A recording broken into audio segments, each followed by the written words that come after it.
Hello again, I'm Tripp Rogers, and this is Tripp's Take. Well, I just kind of looked at myself on the monitor and noticed a little bit on the warm side. Yeah, heat wave, and it has been really, and of course, a couple of weeks ago on this show, I mentioned how I was running the heater in New Jersey in the beginning of June. Are you kidding me? Well, they're dealing with the heat too.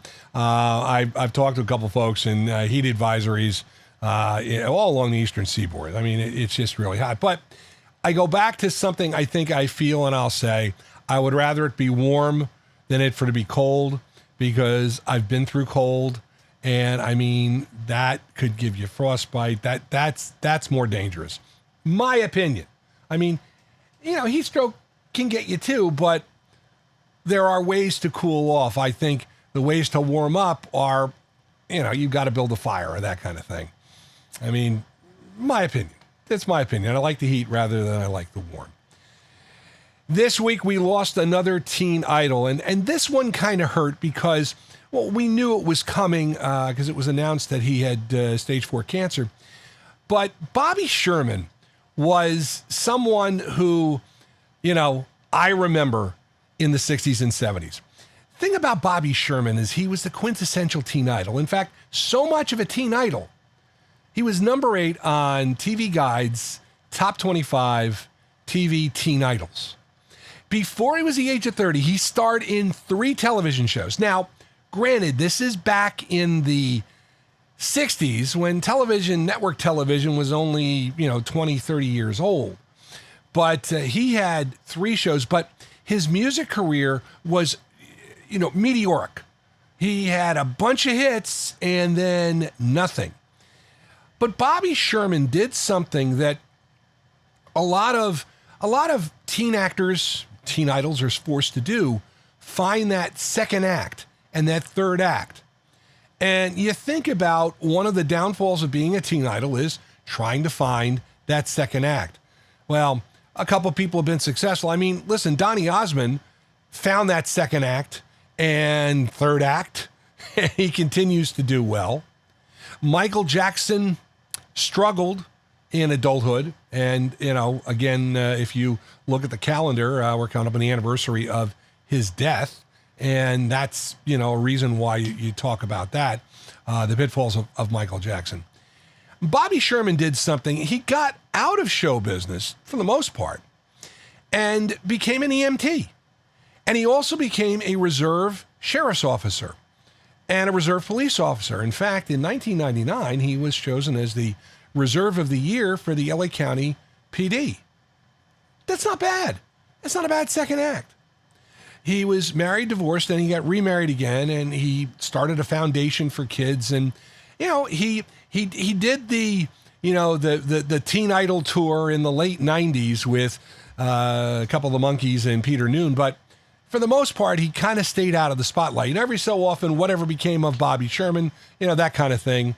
And he always talked about the fact that when he was an EMT and he would respond, people would recognize him. And, people would freak out because it is Bobby Sherman. I mean, he never got away from that, and his looks never really changed. But he did some good. And his passing this week at the age of 81 marks another page from my childhood. And again, he was a teen idol. And I remember going down to a confectionery store on the corner of Elmwood Terrace and Central Avenue. And I'd go in and see all the magazines, and there would be Tiger Beat and 16. 16 was the one I would buy most of the time. And I wanted to get monkey information, but Bobby Sherman was there too. And Tony DeFranco and Donny Osmond and Michael Jackson. That was their bread and butter. And I think, I don't know if I still have them or not, but the other thing about Bobby Sherman is I remember he did a concert in New Jersey at the then Garden State Arts Center. And one of my classmates went to it and said it was just unreal. It was 6,000 screaming teenage girls. And this was a time that the Garden State Arts Center did not have rock acts. They had pop acts, but not rock acts.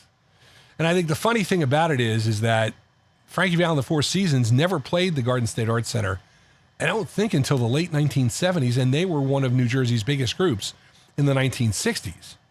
It's just kind of funny. It was one of those weird rules.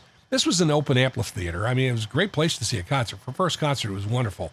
But, yeah. So that's the memories of Bobby Sherman. Again, passed away at the age of 81. And, of course, it's been a rough couple of weeks in the music business. Sly Stone, Brian Wilson, Mick Mouse of Bad Company. You had one of the lead singers of Atlantic Starr, and then Bobby Sherman passed away this week. All right, I've got an announcement, and I've been thinking about this for a while. But as I mentioned recently, we passed the 5th anniversary of Tripp's Take, and I've been doing this on a weekly basis. So that means we have done essentially just over 200 shows and weekly takes. And I realized a couple of weeks ago that I was repeating myself again and again. And part of the reason is because I do all this off the cuff. I don't transcribe notes. I don't have any notes. I usually sit there as I'm driving to work and I rehearse a Tripp's Take, and I'll do it over in my mind a couple times, or I'm in the shower. I will do it too. But for the most part, it's just, I started this as a way, because I wasn't on the air on a regular basis. And it was a way for me to talk about what was on my mind. And it served its purpose. But life is a lot different now as we go into this 5th year of Tripp's Take. And I really kind of decided this, not spur of the moment, but I've thought about this. I think at this point, I'm going to drop the weekly aspect of Tripp's Take. Now, I will still do Tripp's Takes podcast, but it's just not going to be as often. I'll try and do it once a month. I think that would be something to shoot for.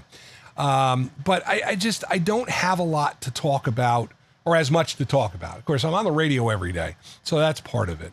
But with all the things that I've got going, WTRSradio.com, the Fantasy Sultans podcast will be kicking up again. I just think this was kind of the time to kind of take a step back. So again, I'm going to just cut back. You will have Tripp's Take every so often. And if I do drop one, it'll probably be on a Thursday to keep the time frame. But weekly is not going to happen. We'll see what transpires over the course of the next couple of months. But again, Tripp's Take will be there. It's just not going to be a weekly type of thing. And that is Tripp's Take for June the 26th, 2025.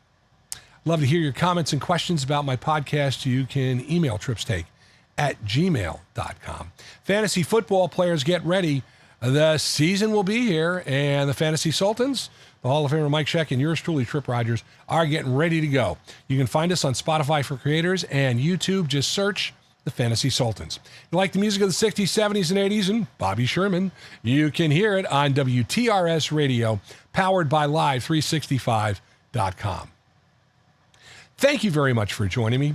Till next time, Tripp Rogers, make it a great one.